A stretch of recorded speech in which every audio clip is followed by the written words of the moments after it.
Bom dia, hoje 25 de novembro de 2017, dando continuidade à nossa formação em Teoria da Filosofia Clínica, vamos ao tema autenticidade. Em filosofia clínica, uma mescla de conceitos que percorrem tanto o modo alienado de ser, quanto o modo autônomo de ser. Quando falamos em autonomia, talvez nos ajude o termo, a etimologia, auto, a si mesmo, um movimento concentrado em si. Nomia, nomos, norma, lei em grego, significa comando, poder, determinação. A autonomia, então, significa eu mando em mim.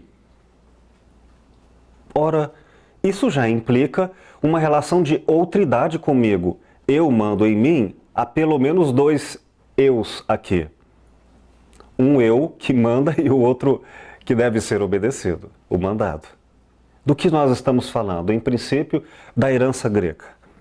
Que existe uma forma de sermos que não é nossa, que é passional, que é puramente instintiva ou puramente acomodada ao conforto e às adaptações com o meio. Em qualquer época, em qualquer cultura, de diferentes formas. No entanto, em nossa racionalidade, quando elaboramos a noção de causa e efeito, presente, passado e futuro, então nós não nos formamos, não nos identificamos apenas com o instantâneo.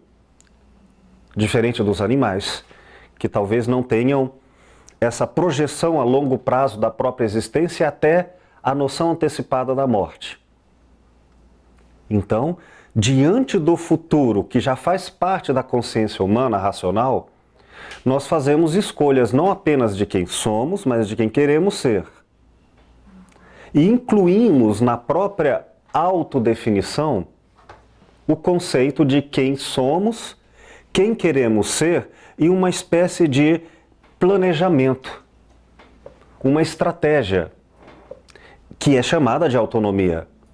Isto é, ciente da relação lógica de causa e efeito, não posso querer ser uma pessoa, adquirir certas qualidades e não me empenhar-me por conquistá-las.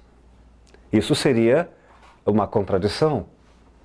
Como eu posso, por exemplo, me formar em engenharia sem estudar engenharia? É uma contradição. Então, para eu me chamar, me identificar como engenheiro, eu sou engenheiro, eu tenho que antes elaborar no projeto racional, eu serei um engenheiro e construir essa trajetória. Entendem o que é autonomia? É o esforço de selecionar no campo das escolhas apenas as alternativas que vão nos tornar mais próximos de quem desejamos ser. Neste caminho, acontecerá que algumas aprendizagens que imaginávamos corretas durante o percurso se mostrarão incorretas.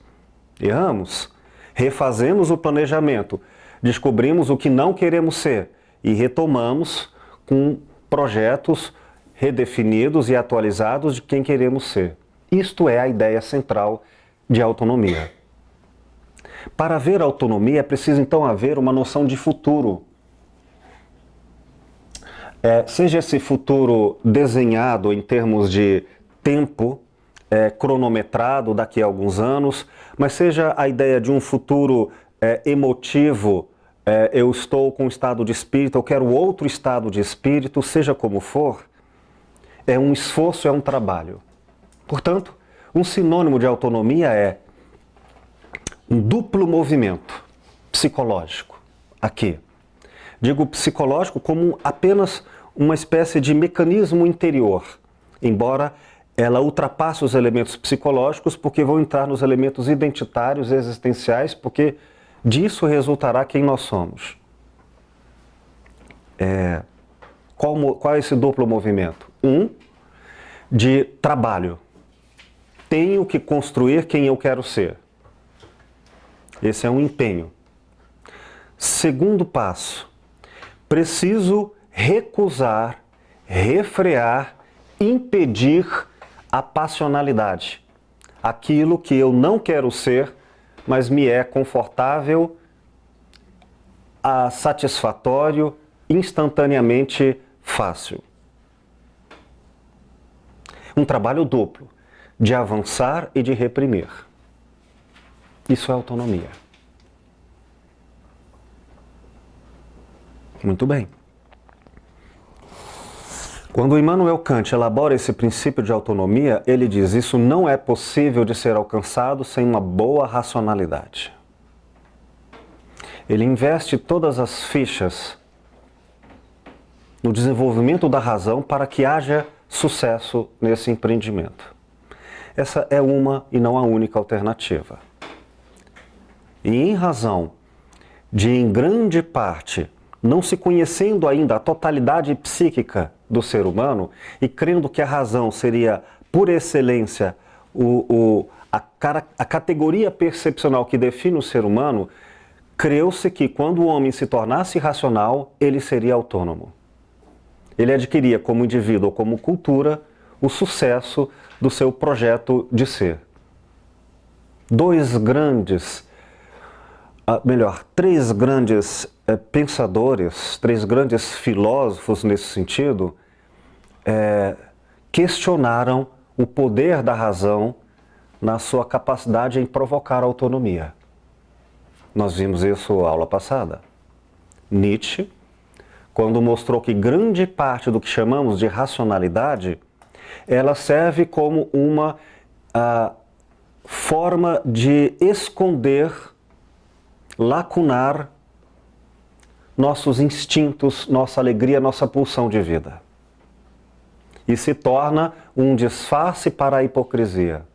Ser racional acabou sendo uma forma inteligente de parecermos sermos bons e sermos exatamente o oposto.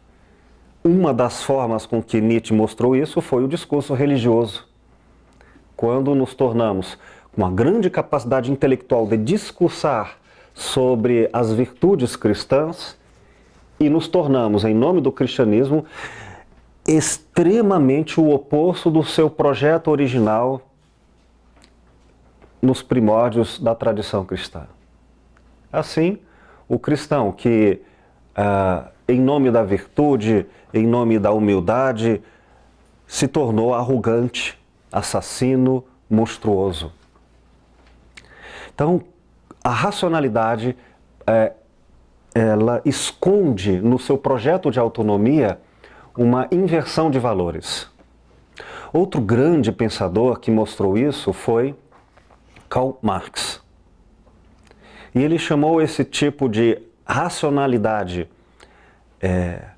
ilusória, de autonomia, de projeto de autonomia de civilização, de ideologia.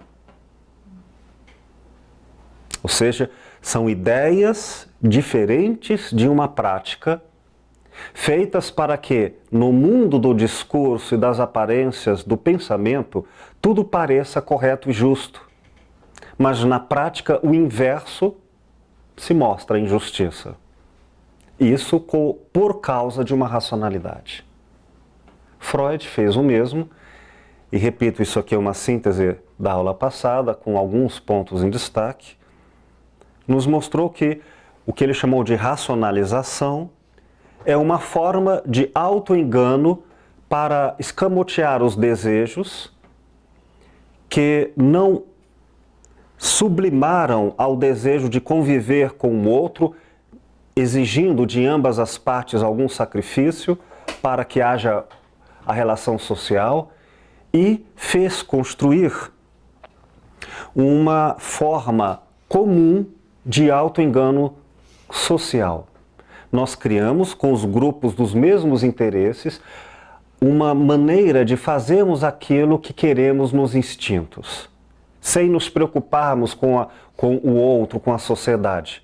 Mas usaremos discursos racionais como desculpas muito bem antecipadas, previstas para nos defendermos na hora dos julgamentos feitos pelos outros ou das autocríticas. Esse auto-engano que ele vai chamar de neurose, seria por aí?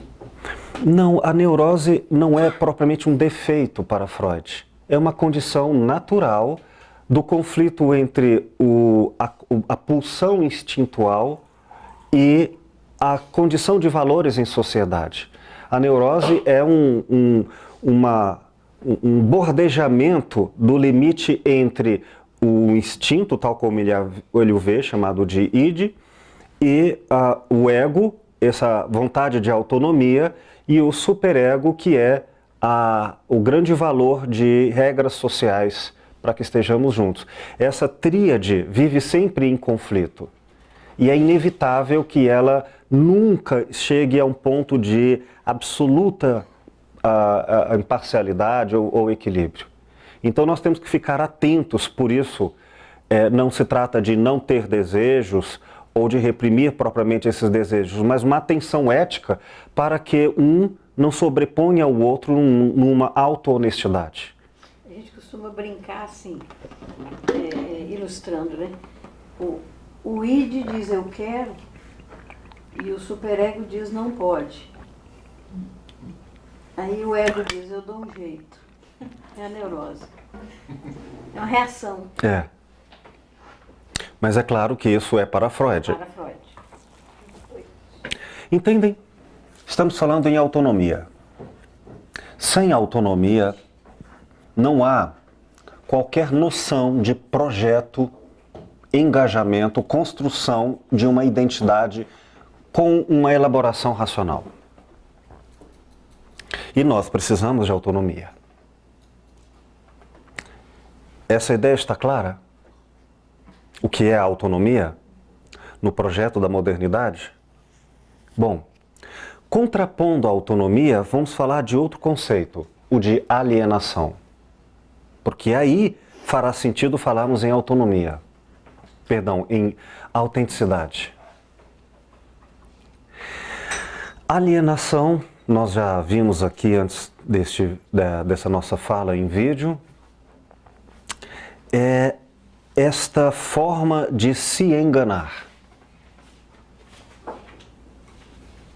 Alienação, do latim alien, como mostra a ideia de o estrangeiro, o invasor, o assaltante, é a permissão, portanto voluntária, do ponto de vista moral, é uma concessão que cada pessoa, como indivíduo ou como grupo, cede por facilidade, por conforto, por covardia, a não mais se esforçar para conquistar, ser quem deseja ser.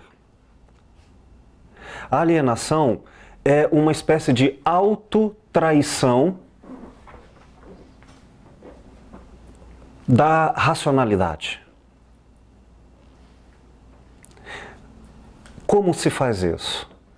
Por uma construção mágica, um auto-engano como uma transferência psicológica da própria identidade, não mais calcada no esforço e na luta, na conquista, para um objeto mágico que instantaneamente me fará imaginar eu ser a pessoa que já quero ser sem nenhum trabalho. Como, por exemplo, uma criança que quer ser um super-herói e ter superpoderes.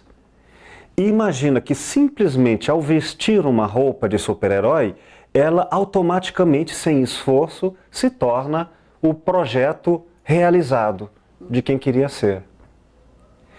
E essa transferência psíquica e simbólica, ela projeta todas as qualidades, e aqui por qualidades, aqueles que podem ser interpretados como vantagens ou desvantagens, para coisas ou pessoas tratadas como coisas, de maneira a ficarmos dependentes desses objetos. Porque se transferimos quem nós gostaríamos de ser para esses objetos, ao termos estes objetos de nossa posse, em nossa proximidade, nós teremos a ilusão de que somos isso, mas com uma condição, a dependência desses objetos. Um outro exemplo. Se eu me imagino inteligente, não porque me esforço ou quero me esforçar para isso que eu elaboro como critério de inteligência, vamos chamar de acadêmica, então eu preciso, ou por autonomia, lutar por isso, e isso implica em esforço a longo prazo, e é difícil esse trabalho, ou eu carrego um livro comigo, seja o livro físico, ou algumas frases ou algumas ideias memorizadas, não vividas, não compreendidas e internalizadas, mas algumas ideias como que recortadas, carregadas do outro autor. E enquanto eu ficar repetindo tais frases ou carregando o livro perto de mim, eu me sentirei, desde já, uma pessoa culta, erudita, inteligente. Mas se eu perder estes livros, se eu perder estas frases memorizadas, eu perderei quem eu sou, ou quem eu me imagino ser. A alienação, portanto, é uma espécie de segurança apoiada como uma muleta em coisas ou objetos, mas uma segurança cheia de medo e receios. Porque diante da possibilidade da perda de tais coisas em que eu me apoio, eu me tornarei deflagrado, desnudado, eu me tornarei despido do meu escudo e me mostrarei envergonhado, me mostrarei fraco, ao contrário de quem eu imaginava ser. Está claro de uma forma geral o que é alienação? Sim, querida.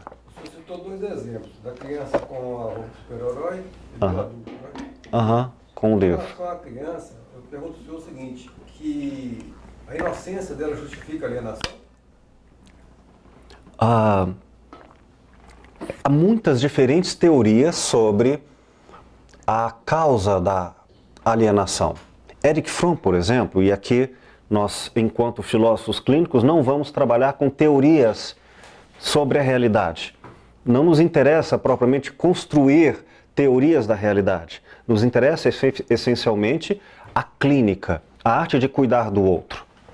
Então nós vamos às teorias como enriquecimento de possibilidades, de modos de ser, mas nunca para defender uma ideia sobre outra. Isso vai ao gosto de cada um. Mas vamos a algumas delas. Assim como eu falei, Marx, cuja origem está no modo de produção e de sustentabilidade econômica. Para Freud, isso acontece involuntariamente por causa de um instinto que, em sua natureza, sempre vai ter conflito com a racionalidade, etc, etc. Para Erich Fromm, isso acontece porque o ser humano nasce com um dilema original. Seja o ser humano como indivíduo, seja o ser humano como civilização. Um dilema sofrido, existencial, que nunca deixa de ser dilemático. Qual é? É que nós deixamos de ser puramente instinto na natureza, animais, em algum momento da história, e deixamos de ser puramente pertencentes à mãe e nos tornamos isolados e independentes. E esse estado de isolamento e de independência nos leva a termos que sobreviver. E como nós temos racionalidade diferente dos bichos, nós não nos adaptamos de pronto ao mundo. Então nós ficamos profundamente em um estado de solidão. Para Erich Fromm, ficamos sempre ou com insegurança diante da mãe ou com insegurança diante da natureza. Diante da nossa racionalidade do ser humano, qual a alternativa para Fromm?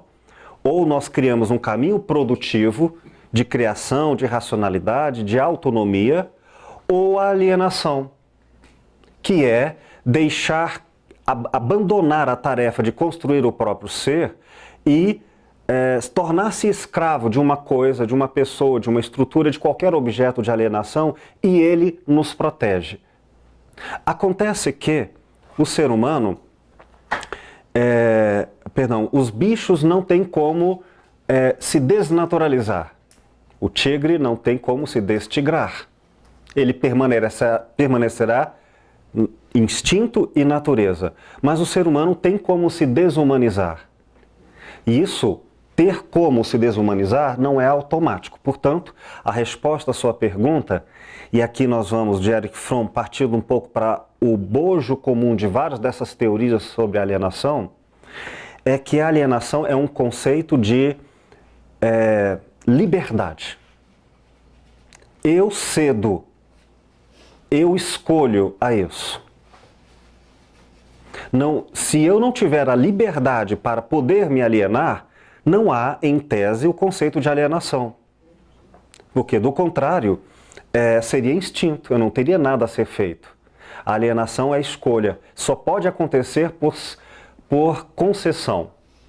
Em resumo, nada me aliena, eu é que me alieno voluntariamente às coisas. Então, não é inocência, é escolha. Mas eu me refiro à criança. Aqui qualquer ser humano, em qualquer etapa da humanidade, diante da consciência de que ele pode se esforçar e de que ele pode se alienar como formas de sobrevivência, será sempre no estado de liberdade. Ou seja, a base do conceito de alienação é o conceito de liberdade. Vou dar um exemplo bem materializado de criança, que é o choro de manha, diferente de um choro de dor, de fome, por exemplo. Na medida em que a criança percebe que o choro causa a reação de ser alimentado, de ser atendido, e ele percebe que isso o adianta, o facilita, ele dá poder para receber as coisas que deseja, ele pode não só chorar pela dor, mas ele pode usar a dor como uma forma e instrumento de poder. Especialmente quando vai percebendo que esse choro vai sendo socialmente adequado ao aumento de poder dele em negociação. Por exemplo, o choro da criança quando está num ambiente social no qual a mãe tem que atender a criança para não ficar em desconforto com o choro naquele espaço público. É uma negociação. E a criança vai usando isso. Então observe que a ideia de criança como um anjo, criança como um ser inocente, se desfaz. Dela já começa se alienando.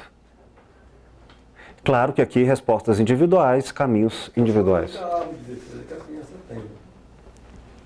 Assim, a criança, porque não tem outra defesa, senão o choro. Porque ela está lutando com poderosos adultos. Sim, mas se for apenas o choro, enquanto forma de alimentação, não seria alienação. Aqui estou falando do choro como um instrumento manipulador na criança que já se revela desde cedo. Considerando que aí é fase. Considera assim, que aí é fase. Né? O tipo de choro em jogo, né? Que seja da criança ou seja do velho, que tem a mesma manha. Por isso Freud vai usar o termo de infantilidade, porque ficou retido naquela mesma estratégia de reclamar. Por Freud, entendido como fase. Gina. Então a alienação é fingir ser o que quer ser e não se esforçar em ser o que quer ser. Isso. Porque se esforçar é... Autonomia. Conquistando ou não, se conquistaremos ou não de fato o que projetamos, teremos autonomia. Ou seja, se eu quisesse ser um engenheiro, mas não conseguisse, depois de todo o meu esforço, eu apenas não seria o engenheiro, mas eu terei construído plenamente a autonomia de quem me tornei com todos os meus fracassos, minhas dores, meus limites e aprendizagens com isso. Então, você falou que a alienação é uma escolha consciente da pessoa, mas muitas vezes a pessoa é alienada de forma inconsciente, não? O termo consciente ou inconsciente tem uma pluralidade de interpretações. Do ponto de vista que apenas agora nos interessa tratar, é que é uma concessão de alguma forma consciente. Porque se falarmos de todo uma espécie de inconsciente, nós não estamos falando mais em racionalidade, em formas de autonomia. A autonomia se contrapõe diametralmente ao oposto de alienação. A autonomia é tirar o máximo proveito do estado de liberdade para conquistar ser o projeto de vida. A alienação é o abandono dessa responsabilidade e o auto-engano, às vezes coletivo, cúmplice, para que haja crença de esforço sem um mérito equivalente. Então tem que haver sim uma concessão, de alguma forma. Nesse sentido, a gente pode pensar, falando um pouco próximo da psicanálise, eu não falo com autoridade, mas apenas como um estudante, podemos falar em dois tipos de inconsciente. Aqueles que diferentes autores vão usar diferentes nomes, desde pré-consciente, outro subconsciente, seja como for.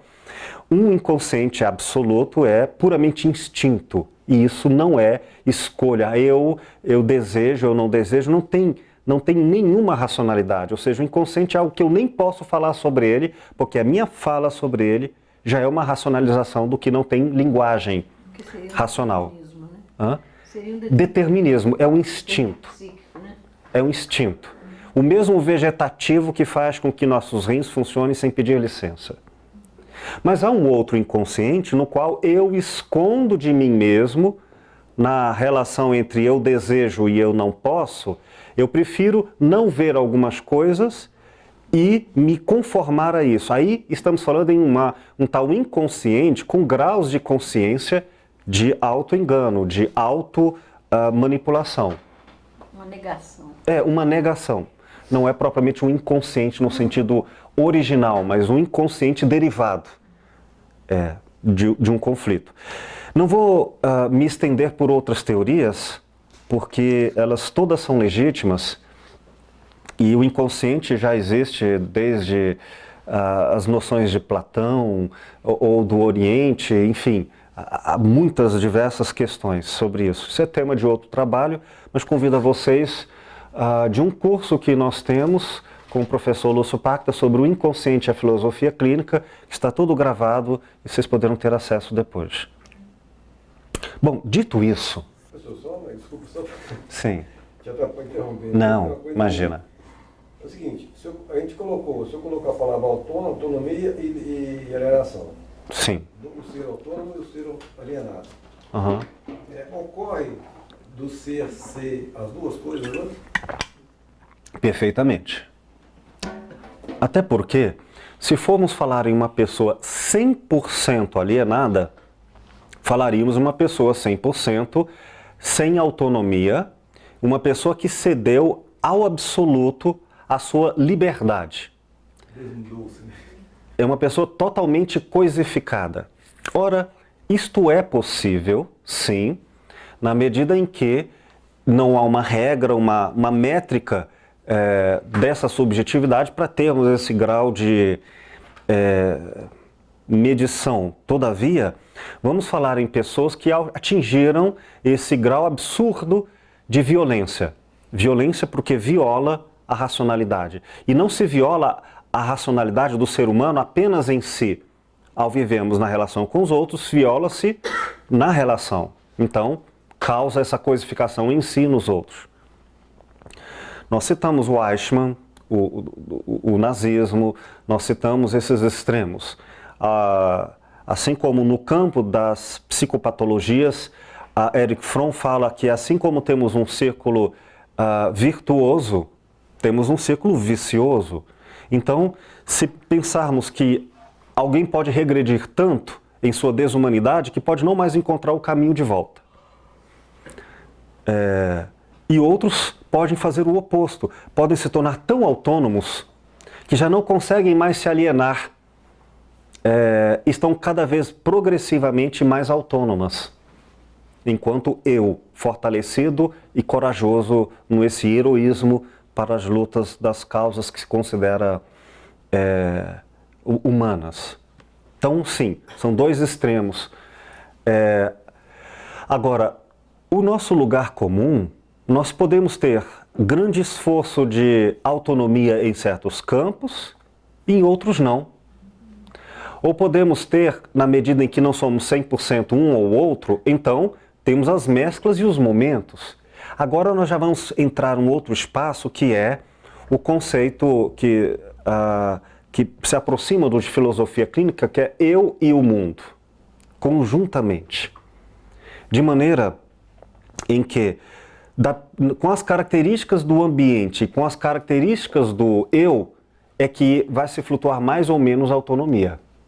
Portanto, se eu viver num ambiente com uma cultura com mais autonomia, fica mais fácil que eu me desenvolva autonomia, sem garantias, né? Mas é claro que também, se eu viver num ambiente de profunda alienação, fica mais difícil eu desenvolver autonomia ali. Mas isso não é uma regra, né? Alguns pais, sendo alcoólatras, podem naturalmente derivar que esses filhos desenvolvam um equivalente de viciação. Mas outros poderão fazer exatamente o oposto. Porque os pais são alcoólatras, eles não serão de forma alguma. Então, sem regras teóricas a priori. Só dizendo que, claro, as duas coisas estão aí mescladas em todos nós. Mais alguma questão?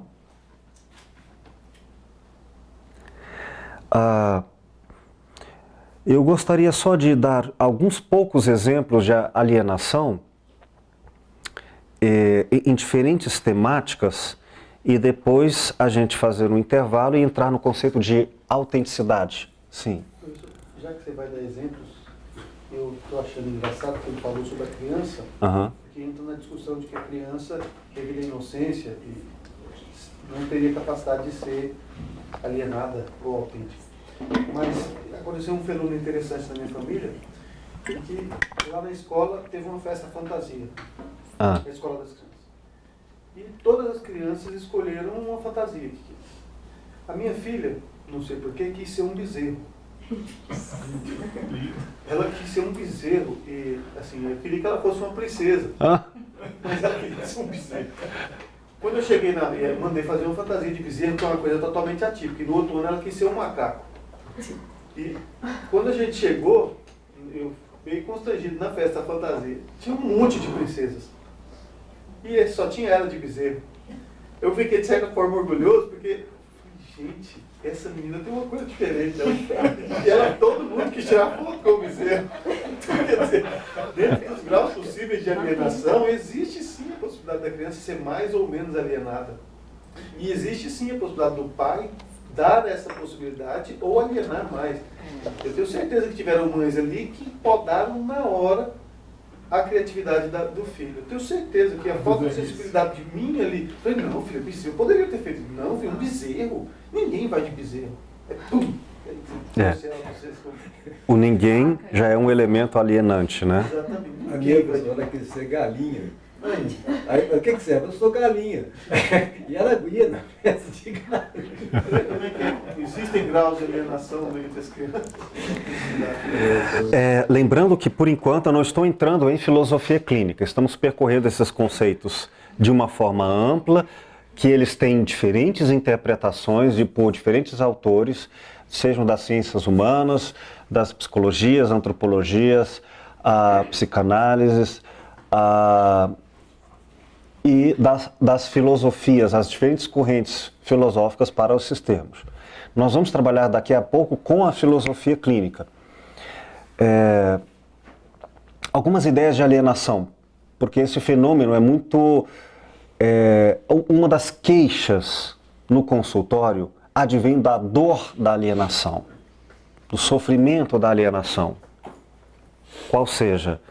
Pessoas que transferiram seus projetos de vida, seu esforço de pessoalidade para outras pessoas, e estas outras pessoas ou atenderam por um tempo ou não atenderam a essa expectativa de serem coisificadas, serem objetos desse desejo, e, uma vez que se afastaram, perderam lá o dito grande amor da sua vida, o grande emprego da sua vida, o objeto, desde o celular, uma camisa ou uma palavra de respeito que não teve em retorno, a perda desses elementos pode deixar algumas pessoas em grande queda e grande sofrimento.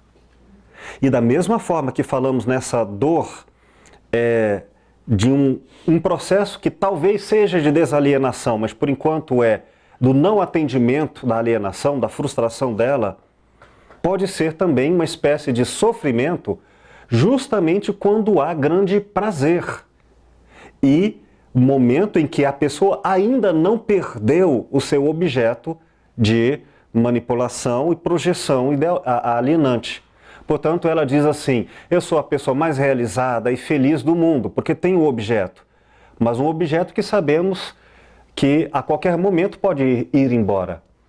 E que enquanto não vai embora, a possibilidade só de ir embora já é um medo que causa, às vezes, uma distorção profunda nos valores ditos sociais. Por exemplo, eu amo a minha esposa, mas a qualquer momento, se ela puder se afastar por gostar de outra pessoa ou por qualquer outro motivo, eu terei antecipadamente um grande ciúmes, medo e até violência para proteger esta muleta no qual eu me ancoro e no qual eu sustento os meus desejos. Então, essa pessoa objetificada dos meus desejos precisa ser protegida. Aí eu vou chamar de segurança, vou chamar de zelo, o que no fundo é medo, covardia e violência. Então, muitas pessoas estão sofrendo de alienação enquanto estão tendo prazeres e bem-estares. Entendem? Sofrimento. É um sofrimento antecipado do tipo, em algum momento, este objeto, essa escora vai cair e na proporção do tal prazer e gozo atual, será o equivalente desespero e dor futuro. Isso nós temos que antecipar na clínica como um conhecimento de quem se interessa e não vive das aparências do discurso imediato. Tá claro isso, né? Uma das características da alienação, portanto, que como sintomas do seu reconhecimento, é a excessividade própria de nossa época como produção industrial. Quando eu falo em excessividade, seja pela presença ou pela ausência, eu preciso muito de uma coisa, assim como aquilo faz muita falta. E aí, essa grande necessidade superlativa, em que comparação? Com a média dos outros, com o próprio clínico, de alguma forma apenas um estranhamento disso. Até que ponto a pessoa precisa de tanta comida, de tanta respeito, de tanta adoração, de tanto isso ou aquilo? São sintomas que merecem uma investigação para que verifiquemos que pode estar acontecendo na tentativa de compensação pelo excesso, o equivalente medo da sua falta. Como uma pessoa que passou muita fome e hoje acumula mais comida, mesmo jogando fora, do que o necessário para uma autonomia. E assim, podemos fazer isso com de várias formas. Então, a excessividade é uma característica. Outra característica do fenômeno alienado, quando marcante, quando evidente, quando à beira de um grande sofrimento, sobretudo em demandas clínicas. Um apego. Excessividade é um sintoma de investigação, não de julgamento tácito. Outra é o apego. É essa força violenta, desesperada de defesa ou de segurança sobre coisas ou pessoas coisificadas. O apego se revela como um medo atualizado, um medo profundo diante de coisas que não sofrem ameaças à vista. É claro que se eu tenho um carro e esse carro pode ser assaltado e eu tenho preocupações com esse carro, isso não significa o apego da qual estou me referindo como alienação, mas uma preocupação de manutenção como utilitário de nossa época. Cuidado. Ou um cuidado, muito bem. Mas na medida em que este apego se revela muito acima da proporção de possibilidades de ser roubado, aí ele pode estar querendo compensar uma equivalente falta de desenvolvimento, de autonomia nele, que o carro foi utilizado como forma alienante. Bom, está claro a noção de alienação e autonomia em termos gerais? Vamos falar, por exemplo, e assim concluir essa introdução, em alienação do tempo. Ora, o tempo é uma medida subjetiva e objetiva da transformação da realidade. Então, se eu, por exemplo, demoro algum tempo para estar nervoso e ficar calmo, isso implica em um trabalho interior de mudanças de valores, por exemplo. Isso não é instantâneo. Gostaria de ficar calmo e preciso de um tanto de exercícios os mais diversos, uma grande força de vontade que resultará neste outro resultado que é a calma futura. Então, essa mudança entre estou nervoso e estou calmo é um tempo subjetivo. Mas este tempo subjetivo pode ter um parâmetro externo, como o relógio convencionado, que nos dá uma média ou um padrão, se a pessoa, por exemplo, trabalha com esses padrões. Tipo a expressão popular, está nervoso, vai pescar. Aí nós percebemos que algumas pessoas seguem os padrões que funcionam nelas, ao ponto de aprendermos como uma espécie de tecnologia subjetiva artesanal já imbuída no modo de ser dela e no mundo em que ela vive. Daí uma pessoa que fica de vez em quando nervosa a um limite que lhe atrapalha a existência e a autonomia, a gente diz, então vai pescar, está na hora de você ir pescar. Eu já sei que tem um tempo para ela se desalienar. Então esse é o tempo interior, tempo de autonomia. Se a gente for falar então em tempo alienado, é quando a noção de tempo, ela existe objetivamente, mas ela não existe subjetivamente. Por exemplo, eu decido me preparar para um concurso estudando. E então eu elaboro um projeto de que 2 horas por dia estarei estudando. Essas 2 horas externas só fazem sentido subjetivo e humano se por 2 horas eu estudar internamente, que é o esforço individual da autonomia. Mas vai que eu cumpra sempre as 2 horas, mas fique distraído. Mas eu digo, se eu não passar de ano, eu não tenho culpa, porque todo dia eu fiquei 2 horas. Ficou 2 horas externas, não 2 horas internas no equivalente subjetivo. Daí ele tem uma desculpa social para si mesmo de que ele cumpriu objetivamente o esforço, embora subjetivamente ele se tornou alienado e não autônomo. Entenderam o tempo alienado? Ou, por exemplo, eu posso dizer, eu conheço toda a Europa. Nossa, é um cara viajado. Ele fez um tour de 10 dias em que nem deu tempo dele descer do ônibus em cada cidade. Então ele conhece, tirou foto e todo o tempo de vivência que poderia dizer eu conheço é um tempo que está apenas resumido na fotografia, não no filme. Eu falo que é um tira-gosto, né? A viagem tira-gosto. Tira-gosto. Pega um pedacinho de cada um. Mas se fosse entendido como tira-gosto, falei, eu tive tira-gosto, não seria autonomia. Ele não entende assim. Mas há alguns que entendem assim como se fossem, falassem fluentemente a língua e o modo de ser. E só tem uma foto. Há outras noções de tempo alienado, quanto à idade, olha, se uma pessoa se casa antes de pelo menos 3 anos de namoro, são convenções sociais, um tempo alienado como quem diz, mas você tem 70 anos e se veste como uma pessoa de 15, segundo uma cronologia que deveria se comportar com aquela ideia de tempo externo, sem um equivalente à vivência interior. Entendem? Tempo alienado? Vamos falar de outras coisas como prazer alienado. A essência da autonomia é o esforço de construção do ser, em que erros e acertos fazem parte dessa natureza da aprendizagem.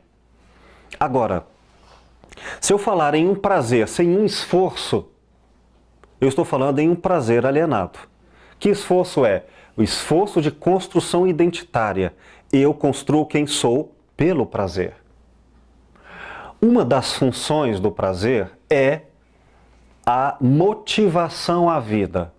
Razão pela qual, quando temos prazer, temos uma espécie de combustível sensorial ou psicológico para seguir adiante.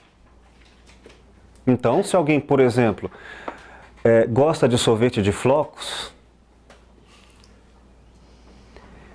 e toma sorvete de flocos, o equivalente do prazer deve servir para esta pessoa de combustível de autonomia.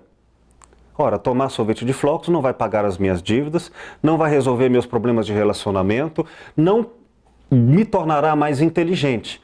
Mas a tarefa de fazer tudo isso, com prazer de quem tomou sorvete de flocos, é estimulada. Então, o prazer ele não tira a dor, ele não tira o trabalho, mas ele encanta, ele envolve. Nesse sentido, é um prazer autônomo. Agora, quando eu uso o prazer para esquecer, substituindo a aprendizagem do conhecimento da dor, quando eu uso o prazer como anestesia para eu nunca sentir dor e assim nunca entre em contato com as mudanças que a dor ensinaria, por exemplo, é o prazer pelo mero gozo e pela distração do tempo, aí nós temos um prazer alienado. Ele virá com as características sintomáticas que falamos antes, como a ideia do tempo alienado.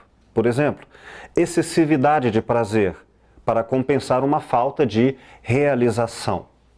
Aqui eu vou separar dois termos. Satisfação, do latim satisfacere, que quer dizer fazer o suficiente diante de uma carência, como quem está com fome come o bastante para matar a fome, e realização, que é tornar real. Então uma pessoa pode, pelo prazer, apenas se satisfazer, mas não tornar-se real. Posso me satisfazer como um intelectual. Exibo um conhecimento que eu não compreendo. Memorizo e carrego livros. Estou satisfeito, isto é, elogiado. Mas não realizado, eu não sou realmente um intelectual. Posso me satisfazer com uma foto no Facebook, com o kimono de karatê faixa preta, e receber o equivalente de a crença de que sou pleno dessas competências de luta. Mas não sou realmente isto. Então eu terei a excessividade da demonstração, da exibição pela falta da vivência. E terei o equivalente de apego ou medo e defesa antecipada, agressiva, de que, sendo capaz de a qualquer momento, tendo que lutar de verdade e não tendo a competência, precisar me defender e agredir. Bom, dizendo isso, há várias outras formas de materializarmos exemplos. Vou concluir com uma pequena história, passaremos ao intervalo e aí sim, no próximo momento, falaremos sobre filosofia clínica e autenticidade, que antecipo, não é entendido por nós na filosofia clínica como sinônimo de autonomia. A autenticidade é o equivalente adequado, subjetivamente em cada um, de autonomia e alienação. O tanto de alienação e o tanto de autonomia que potencializam a pessoa. Mas veremos isso depois. A história é o seguinte. Eu pequeno, meus 9 anos aproximadamente, enquanto a minha avó fazia o almoço, eu estava no quarto dela, em que ela tinha um grande rosário sobre a cabeceira da sua cama. O rosário como sabem, é maior do que 1/3 dele próprio. O rosário dela, bem grande, tinha no centro do crucifixo, tinha uma redoma de vidro, uma estrutura de madeira, com terra dentro. E eu achei curioso, terra dentro de um vidro em um rosário. E eu envolvi aquela estrutura grande no meu pescoço para conseguir carregar o rosário com bolas enormes de madeira. Era uma obra de arte aquele trabalho. Até a cozinha. E foi chamando as vós como elas se chamam. Vó, voyê. E perguntei o que era aquilo, aquela terra dentro do vidro. A minha avó, claro, sabia que eu adorava histórias e curtiu comigo, porque eu perguntava tudo. E uma resposta que não fosse rica de informações não me bastava. Ela me conta a seguinte história, que quando foram enterrar Jesus, no túmulo de Jesus Cristo, estavam os discípulos ali em volta do túmulo, o caixão já estava lá embaixo, e era da tradição pegar um pouco de terra e jogar sobre o caixão. Um dos discípulos, malandro, pegou esse punhado de terra e pôs no bolso. E não jogou. Então, aquela era a terra do túmulo de Jesus Cristo. Nossa, quer dizer, um punhadinho de nada. Gente, um pouco, essa terra sagrada que no planeta inteiro, uma estava ali. Meu Deus, eu estava segurando um pedaço de coisa.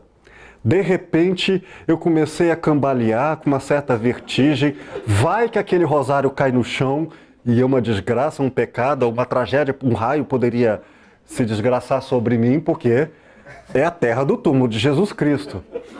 E eu fui com... Àquele momento eu tinha fé. Se eu tivesse uma prova de matemática com aquela terra do túmulo de Jesus Cristo, eu reuniria toda a minha inteligência com muita coragem, enfim.